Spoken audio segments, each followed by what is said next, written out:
नमस्कार दोस्तों, स्वागत है आपका study in the YouTube channel में। माई सेल्फ ओम जायसवाल।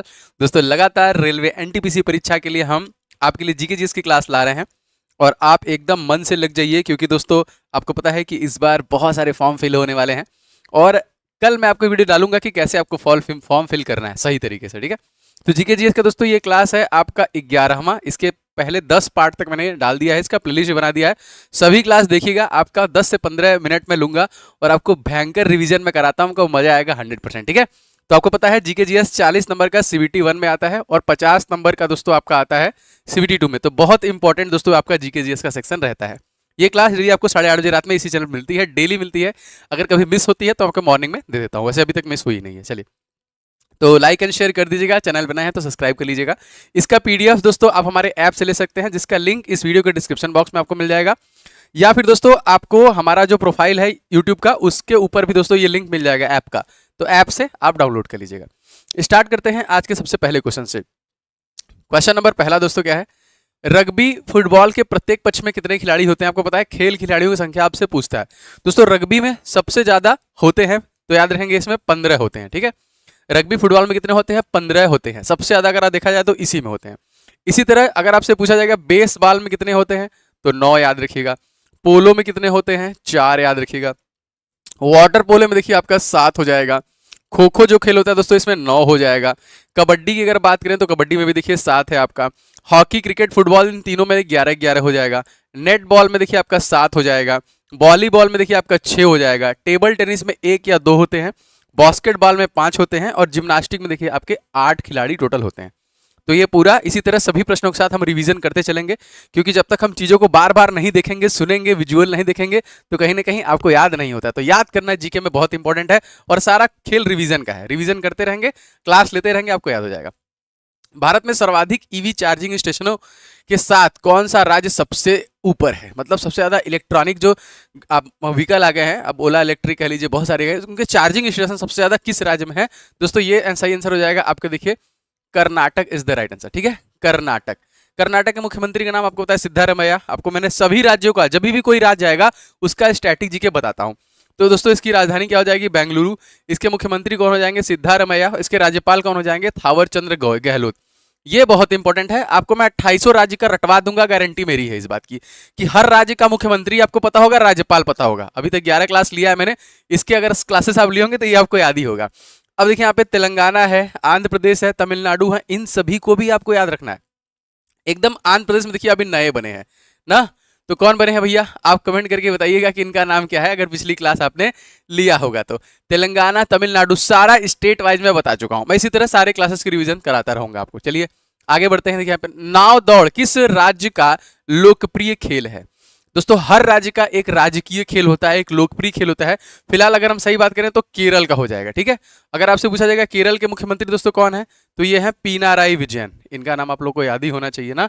महाराष्ट्र के मुख्यमंत्री अगर आपसे पूछा जाएगा कौन है, तो इनका नाम हो जाएगा एकनाथ शिंदे। ठीक है, अगर आपसे पूछा जाएगा गुजरात के मुख्यमंत्री दोस्तों कौन है, इनका नाम बता दीजिए, तो इनका नाम हो जाएगा भूपेंद्र भाई पटेल। ठीक है, तो ये सारे के सारे। तमिलनाडु कौन है? एम के स्टालिन। अब यहाँ पे मैं सभी राज्यों के आपके राजकीय खेल का भी रिवीजन करा रहा हूं, ध्यान से देखिएगा। महाराष्ट्र का राजकीय खेल क्या है? कबड्डी। कर्नाटक का राजकीय खेल क्या है? क्रिकेट। केरल का राजकीय खेल क्या है? फुटबॉल। मणिपुर का राजकीय खेल क्या है? पोलो। हरियाणा का राजकीय खेल क्या है? कुश्ती। राजस्थान का राजकीय खेल क्या है दोस्तों? आपका बास्केटबॉल हो जाएगा। याद रखिएगा, कोई बात नहीं, अगर आप फर्स्ट क्लास ले रहे हैं तो रिवीजन करते करते आपको याद हो जाएगा। अपशिष्ट जल प्रबंधन के लिए जल योद्धा पुरस्कार 2024 से किसे सम्मानित किया? जल योद्धा ना, तो दोस्तों कौन सा प्राधिकरण है? सूरत का है, अयोध्या का है, फिर नोएडा का है? सही आंसर दोस्तों बात करें तो ये नोएडा को दिया गया। इस क्वेश्चन देखिए आपका सी याद रखेंगे। तो जल शक्ति मंत्रालय ने साल 2023-24 में विश्व जल पुरस्कार में जल संरक्षण के लिए नोएडा को सम्मानित किया है। जल को बहुत सिस्टमैटिक तरीके से बचाया जा रहा है, उसका इस्तेमाल किया जा रहा है। कहां पे? नोएडा में। यह सम्मान सीवेज के उपचार और पानी के पुनः उपयोग में नोएडा की उपलब्धियों को देखते हुए दिया गया। अगर आपसे पूछा जाएगा इस समय कौन है हमारे जल मंत्री, तो गजेंद्र सिंह शेखावत। पिछले भी कार्यकाल में यही थे मोदी जी के और नए कार्यकाल में भी यही है। तो जल शक्ति मंत्रालय के द्वारा ये दिया गया, जिसके मंत्री हैं गजेंद्र सिंह शेखावत जी, और यही पुरस्कार को वितरित किए हुए हैं। ठीक है, आगे बढ़ते हैं।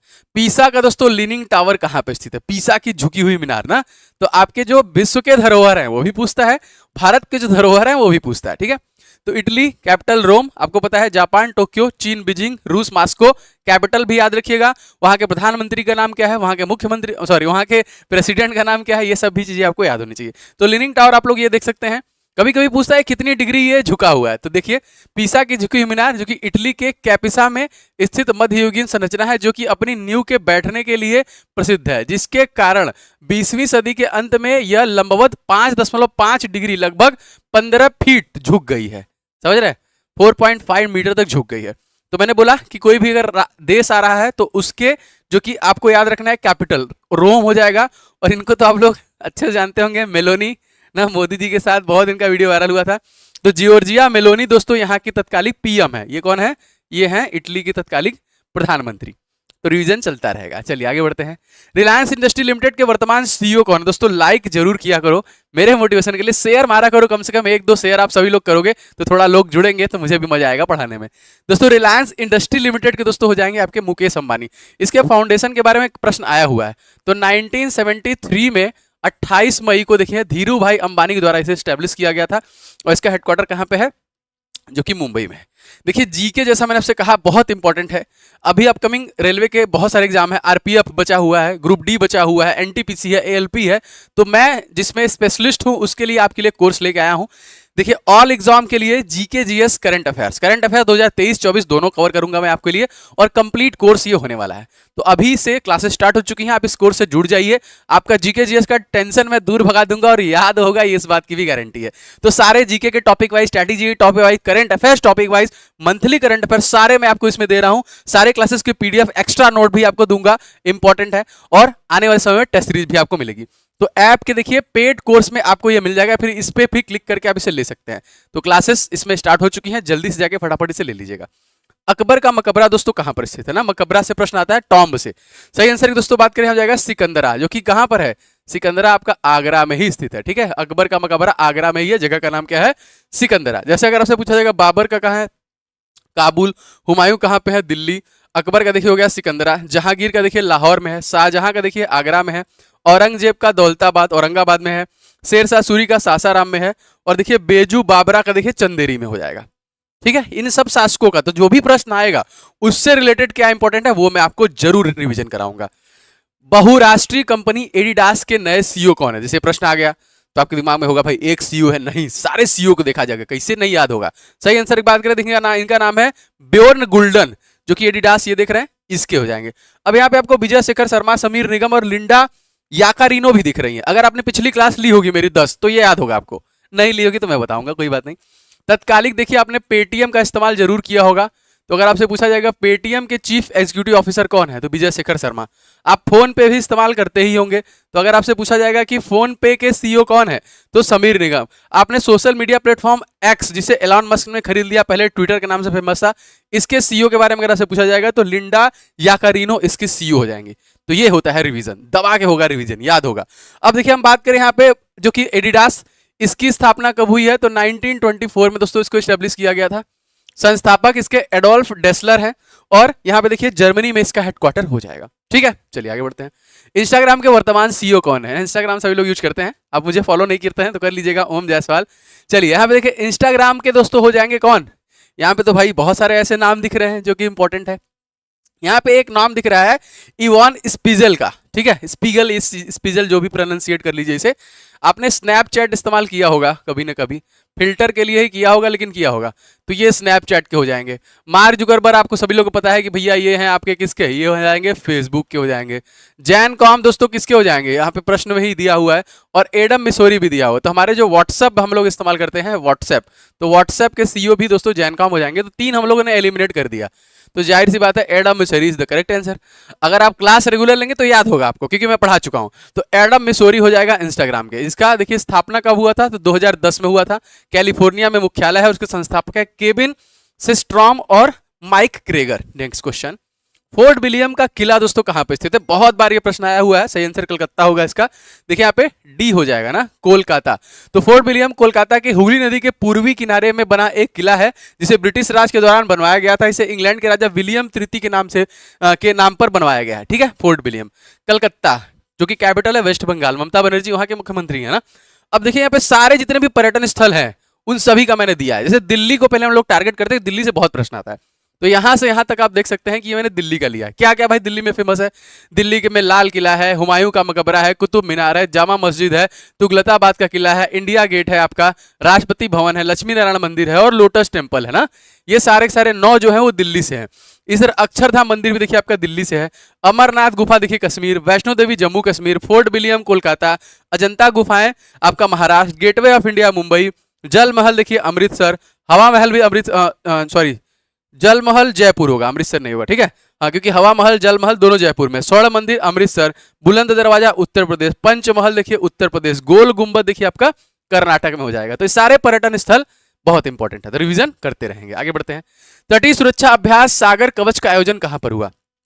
सागर कवच सैन्य अभ्यास, चाहे वो कह लीजिए आपका थल सेना हो, नौसेना हो ना, कोई भी सेना हो, उसके अभ्यास अगर किसी देश के साथ हुए वो याद रखना है।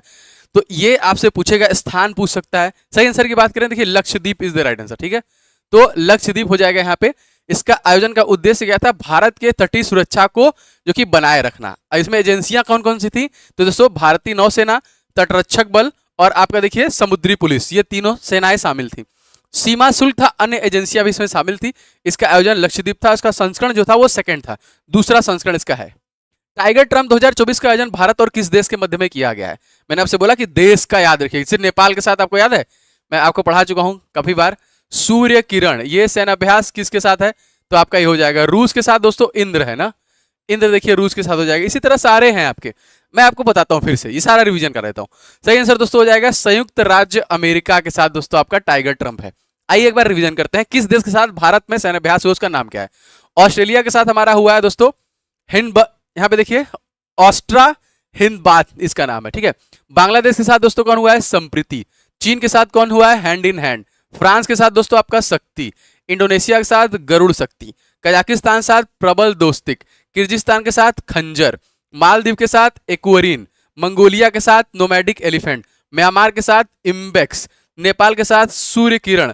ओमान के साथ अल नगा। जैसे प्रश्न कैसे पूछेगा कि शक्ति सैन्य अभ्यास भारत और किस देश के साथ हुआ है, तो आप तुरंत बता देंगे भैया ये फ्रांस के साथ, सर ने पढ़ाया मुझे याद है, ठीक है।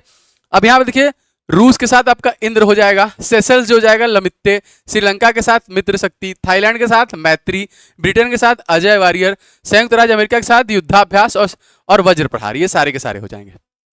मजा आ रहा है?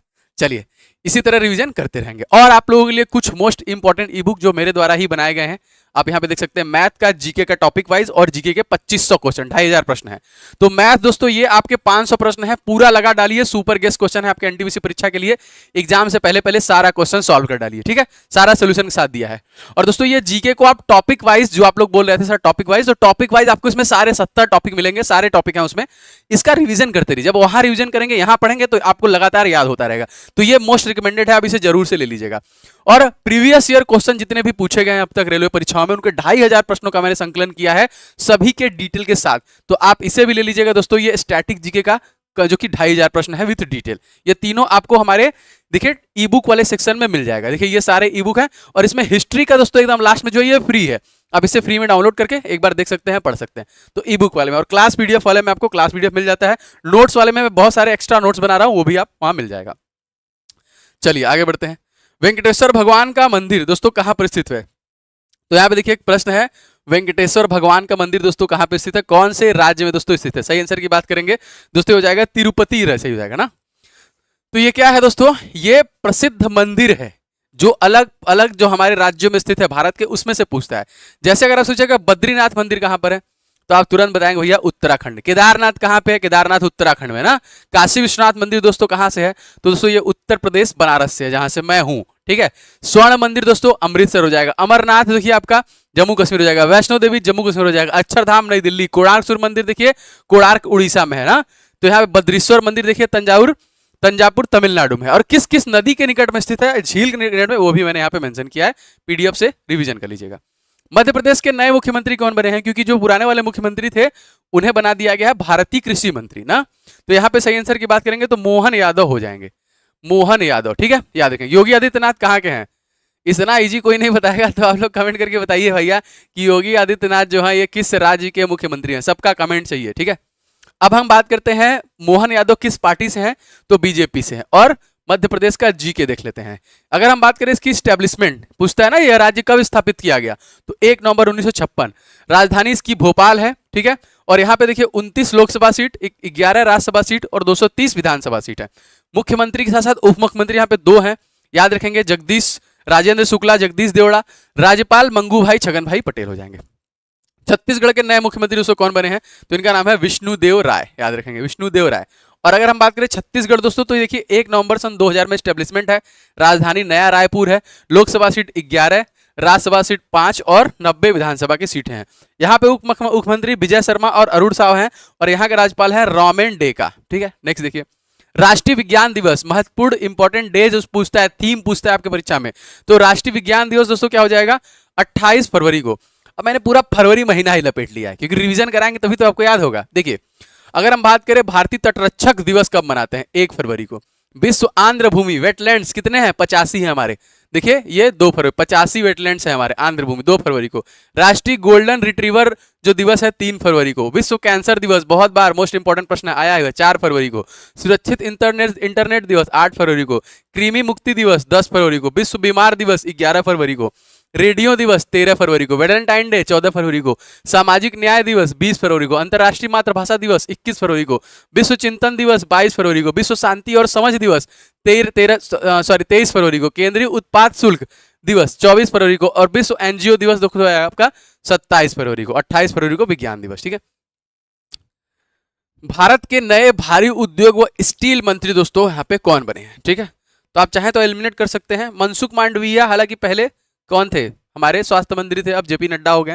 निर्मला सीतारमण हमारे वित्त मंत्री हैं, तो हो सकता है कि इन दोनों में से कोई एक आंसर होना चाहिए। क्या लगता है, तो भारी उद्योग दोस्तों मंत्री हो जाएंगे एचडी कुमारस्वामी, ठीक है, एचडी कुमारस्वामी। और भारत के स्वास्थ्य मंत्री दोस्तों कौन आएंगे, जेपी नड्डा। निर्मला सीतारमण दोस्तों कौन है, तो भारत की तत्कालिक फाइनेंस मिनिस्टर है, ठीक है, वित्त मंत्री हो जाएंगी। भारत के नए वाणिज्य और उद्योग मंत्री दोस्तों कौन है, अगेन आप एलिमिनेट कर सकते हैं अगर आपको याद है तो। Piyush Goyal is the right answer. यहां पे दोस्तों मैंने एक वीडियो बनाया हुआ है, कौन क्या है, ठीक है। अगर आपने नहीं देखा है तो एक बार इसे देखिए, इसमें आपको सारा मिल जाएगा, चैनल पे ही कौन क्या है मैंने बनाया हुआ है, तो सारे आपको मिल जाएंगे वहां पे।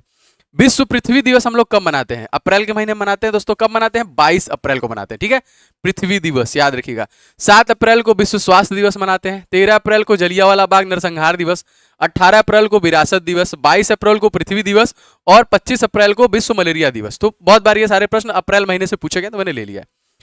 पृथ्वी के धरातल के ऊपर की ओर वायुमंडल का विभिन्न स्तर क्या है, सही अनुक्रम बताना है, मतलब पहले कौन आएगा, फिर कौन आएगा, फिर कौन आएगा, फिर कौन आएगा, ठीक है। तो ये आपसे प्रश्न पूछा जा रहा है। तो भाई हमारी शुरुआत तो क्षोभ मंडल से होती है, तो बी वाला और डी वाला एलिमिनेट हो गया। सबसे पहले क्षोभ मंडल ही होता है। अब क्षोभ मंडल के बाद समताप मंडल भी होता है, तो इसमें भी कॉमन है और इसमें भी कॉमन है। इसके बाद मध्य मंडल होना चाहिए, आयन मंडल सबसे बाहरी होता है, तो हमारा ए भी खत्म हो गया कहानी, मतलब सी आंसर इसका सही हो जाएगा। देखिए ये है आपका, अब यहाँ पे देख सकते हैं पहले क्षोभ मंडल होता है, फिर समताप मंडल होता है, फिर मध्य मंडल होता है, फिर आयन मंडल होता है, इसमें देख सकते हैं आप, ठीक है। ये हमारी पृथ्वी है, सबसे पहला देखिए आपका क्षोभ मंडल है, ये सबसे पहला वाला। दूसरा देखिए समताप मंडल है, समान ताप होता है जहां पे, वहां पे देखिए वायुयान वगैरह इसी मंडल में उड़ते हैं। उसके बाद देखिए उल्का पिंड जिसमें गिरते हैं, मध्य मंडल है। उसके बाद जिसमें हमारे सैटेलाइट वगैरह रहते हैं, जैसे क्लास ले रहा हूँ, लाइव अगर चलता तो उसके पास जाता, फिर आपके पास जाता, तो ये आयन मंडल में जाए। उसके बाद बहिर्मंडल, बहमंडल जिसको हम लोग बोलते हैं, ठीक है। ये है पूरा स्ट्रक्चर, याद रखिएगा, प्रश्न आते हैं इससे। क्षोभ मंडल के अधिकतर मौसमी घटनाएं इसलिए घटित होती हैं, क्यों अधिकतर घटित होती हैं, क्यों ना, क्योंकि ये अस्थिर है। जैसे समताप मंडल में ताप समान है, अगर असमान रहता तो दिक्कत होता, लेकिन ताप हमारा समान है। लेकिन यहाँ पे कह रहा है अस्थिर है, मतलब स्थिर नहीं है, लगातार बदलती रहती हैं। दोस्तों क्षोभ मंडल में तापमान सदैव अस्थिर रहता है, इसीलिए ऐसा होता है, ठीक है। भारतीय सांख्यिकी दिवस, सॉरी सांख्यिकी संस्थान कहाँ पर स्थित है ना दोस्तों, ये स्थित हो जाएगा आपका देखिए कोलकाता में, कोलकाता में सांख्यिकी दिवस। और एकदम बहुत ही बेहतरीन व्यक्तित्व जो कि पद्म विभूषण से भी सम्मानित किए जा चुके हैं, पीसी महालनोबिस, आप लोग जानते होंगे। इनकी जयंती अगर आप कोई कमेंट करेगा मैं पक्का उसे लाइक करूंगा ना, बहुत बढ़िया दिवस है ये, जिनकी जयंती मनाया जाता है। देखते हैं कौन बताता है। चलिए, निम्नलिखित में से कौन सा भारतीय संविधान में उल्लेखित मौलिक अधिकार नहीं है, अच्छा देखते हैं। स्वतंत्रता का अधिकार, मतदान का अधिकार, धार्मिक स्वतंत्रता का अधिकार, समानता का अधिकार। मतदान का अधिकार कौन सा नहीं है आपसे पूछ रहा है, तो क्या लगता है, जी हाँ दोस्तों, मतदान का अधिकार हमारे मौलिक अधिकार में नहीं है। आइए देखते हैं थोड़ा सा। देखिए हमारा जो समानता का अधिकार है वो अनुच्छेद 14 से 18 में हमको बताता है। स्वतंत्रता का अधिकार हमको देता है 19 से 22। शोषण के विरुद्ध अधिकार देता है 23 से 24। धर्म की स्वतंत्रता का अधिकार देता है 25 से 28। संस्कृति और शिक्षा का अधिकार देता है 29 से 30। और संवैधानिक उपचारों का अधिकार देता है आर्टिकल नंबर 32। ठीक है, याद रखेंगे, जिसे हम लोग हृदय और आत्मा कहते हैं। किस वर्ष 44वें संविधान संशोधन द्वारा संपत्ति के अधिकार को मूल रूप से सूची से हटा दिया गया? जी हाँ, आपको पता होना चाहिए 19 जो था पहले ए से लेके एफ तक था। ठीक है, A B C D E F G तक था, सॉरी हाँ जी तक था, इसको हटा दिया गया। ठीक है, 7वां जो था 6 है, इसको हटा के डाल दिया गया था आर्टिकल नंबर 300 ए में। और ये कब किया गया था? 78 में ना, 1978 में। 1978 में 44वां संविधान संशोधन आपका हुआ था। तो इस क्वेश्चन में आपका सी सही हो जाएगा। ठीक है, तो ये देखिए 1978 में संपत्ति का अधिकार एक कानूनी अधिकार बना दिया गया। प्रथम संविधान संशोधन 1951 में किया गया। अगर आपसे पूछा जाएगा पहला कब किया गया, तो 1951 में किया गया। भारतीय संविधान संशोधन की प्रक्रिया किस देश से ली गई है, ये प्रश्न आता है, तो ये इंपॉर्टेंट याद रखें, दक्षिण अफ्रीका से ये लिया गया। किस देश में वनों का देश कहा जाता है? वनों का देश कहते हैं, मैं बताऊंगा क्यों ऐसा होता है। सही आंसर दोस्तों जाएगा आपका Congo is the right answer. ठीक है, अब देखिए अगर आपसे पूछा जाएगा, ये देखिए इक्वेटर जा रहा है, हाँ, पृथ्वी को लगभग 2 बराबर भागों में काटने वाला कौन है? इक्वेटर है। तो इक्वेटर पे सूर्य जो है एकदम लंबवत रहता है। ठीक है, जैसे देखिए आपका ये हो गया कर्क रेखा, ये हो गया मकर रेखा। तो सूर्य भगवान जो है हमारे, ये कभी भी कर्क रेखा को क्रॉस नहीं कर सकते और वो कभी भी मकर रेखा को क्रॉस नहीं कर सकते। 23.5 डिग्री जो है आपका, उसके ऊपर नहीं जाना, उसके नीचे ही रहते हैं, वहां से फिर नीचे घूम जाते हैं, ऊपर नहीं जाते हैं। तो इन 2 लाइंस के नीचे ही सूर्य भगवान रहते हैं। ठीक है, तो इसका मतलब है कि सूर्य का जो प्रकाश है वो सबसे ज्यादा इक्वेटर पे पड़ता है, इक्वेटर आसपास क्षेत्रों में पड़ता है। तो ज्यादा तेज सूर्य का प्रकाश पड़ेगा तो समुद्र से भाप बनेगा, बादल होगा, बरसात झमाझम होगा। तो ऐसे ही जगहों पर वन उगते हैं, क्योंकि दबा के बारिश होता है, वन ऑटोमेटिक, कोई भी मिट्टी है तो वहां पे पेड़ पौधे उगते हैं। मेन रीजन यही है दोस्तों, कॉन्गो का, रिपब्लिक ऑफ द कॉन्गो, सबसे ज्यादा वन जो वनों का देश कहा जाता है वो कॉन्गो है। मेन रीजन यही होता है। तो सबसे ज्यादा बारिश किसके आसपास होती है? इक्वेटर के। इस पे मैं आपको बढ़ाऊंगा, जब मैं आपको पढ़ाऊंगा पेड क्लास में विश्व भूगोल, तब मैं आपको बताऊंगा। ठीक है, तो फिलहाल ये थी आज की क्लास, कैसी लगी कमेंट करके बताइएगा। लाइक नहीं किया तो लाइक कर दीजिएगा, शेयर कर दीजिएगा, चैनल पर नए होंगे तो सब्सक्राइब जरूर कर लीजिएगा। और ये सारे ई बुक हैं, मैथ के 500 क्वेश्चन का, जीके का टॉपिक वाइज ये लेके रिवीजन चालू कर रखी है, क्योंकि अभी से पढ़ेंगे तभी याद होगा। और स्टैटिक जीके के प्रीवियस ईयर क्वेश्चन को मिला के मैंने 2500 प्रश्न बनाए हैं, इनका रिवीजन करते रहिए। सारे आप हमारे ऐप से ले सकते हैं, ई बुक वाले सेक्शन में आपको मिल जाएगा, क्लास पीडीएफ वाला इसमें आपको मिल जाएगा। ठीक है, और इसमें हिस्ट्री वाला ई बुक देखिए फ्री है, हिस्ट्री का ई बुक जो है वो फ्री है, आप इसे डाउनलोड कर लीजिएगा। और ये कोर्स दोस्तों जीके जीएस का है, जो कंप्लीट कोर्स मैं बना रहा हूं, अभी से मैंने इसमें क्लास स्टार्ट कर दिया है, आपका 1-2 महीने में खत्म हो जाएगा। परीक्षा आते आते मस्त बस रिवीजन और test series, revision test series, revision test series एकदम पूरा रट के रखना है। ठीक है, तो आपको देखिए ये पेड कोर्स वाले सेक्शन में मिल जाएगा। तो मिलते हैं नेक्स्ट कल की क्लास में, तब तक के लिए आपका दिन शुभ हो। जय हिंद।